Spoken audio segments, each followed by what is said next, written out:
So it fascinates me that this reaction is not in any textbooks because it won a Nobel Prize like 10, 20 years ago. It's weird to me, and I actually did research on these types of catalysts, but again, nothing in books about it. And weirder yet, this is the background for a lot of pharmaceutical chemistry, and yet nothing about it. So we're going to talk about metathesis catalysts, and sometimes these will be called olefin metathesis catalyst.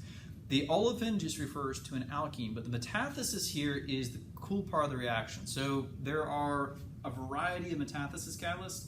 The commercial ones, the Schrock Catalyst and the Grubbs Catalyst are the two really big ones. They're the ones that got the Nobel Prize. They're Bob Grubbs and Dick Schrock. Now, these guys have a fascinating backstory if you're ever interested in how scientists can be really human people.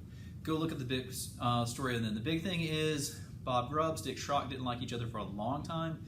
Bob Grubbs got a Nobel Prize for the work that Dick Schrock did. They both got Nobel Prizes, but Schrock kind of felt like Grubbs kind of didn't do pure science together. Anyway, beside the point. What happens with the metathesis catalyst? Well, with the metathesis catalyst, we got a few options. Schrock Catalyst, Grubbs Catalyst. If you're able to work in the gas phase, tungsten 6 oxide is a nice option. Methyl trioxyuridium, CH3, ReO3, this compound I've worked with, these will all perform the metathesis reactions, but what is the metathesis reaction?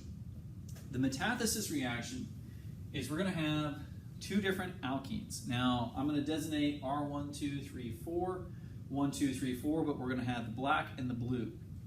What it looks like happens is an end result. It's a complicated mechanism, but ultimately what we do is we cut this double bond.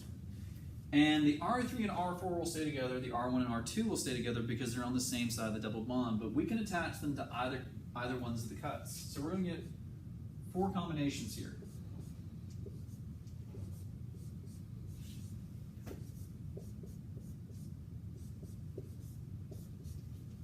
So we can have R1, R2, R3, R4,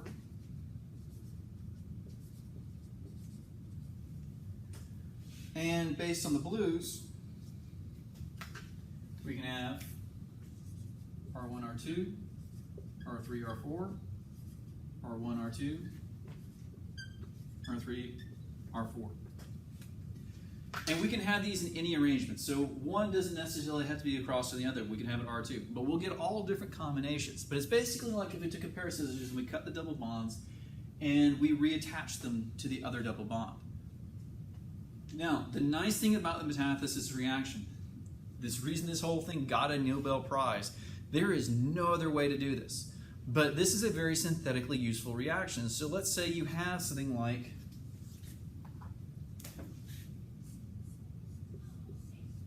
cyclohexene. You can do the metathesis reaction, and what it will do is that you can cut this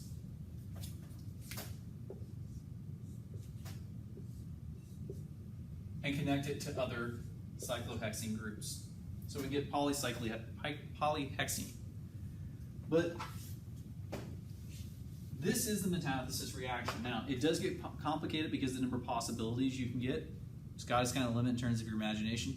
But this is a very, very synthetically useful reaction for pharmaceutical chemistry.